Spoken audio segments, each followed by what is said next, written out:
வன்புலி வாகனனே ஐயப்பா, வந்து உன்னை பார்க்க போறோம் ஐயப்பா.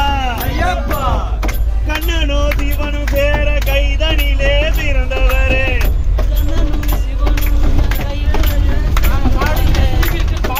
கண்ணனோ சிவனும் சேர கைதனிலே பிறந்தவரே, ஐயப்ப தெய்வமான ஐயப்பா, காண்டமலை ஜோதியான ஐயப்பா.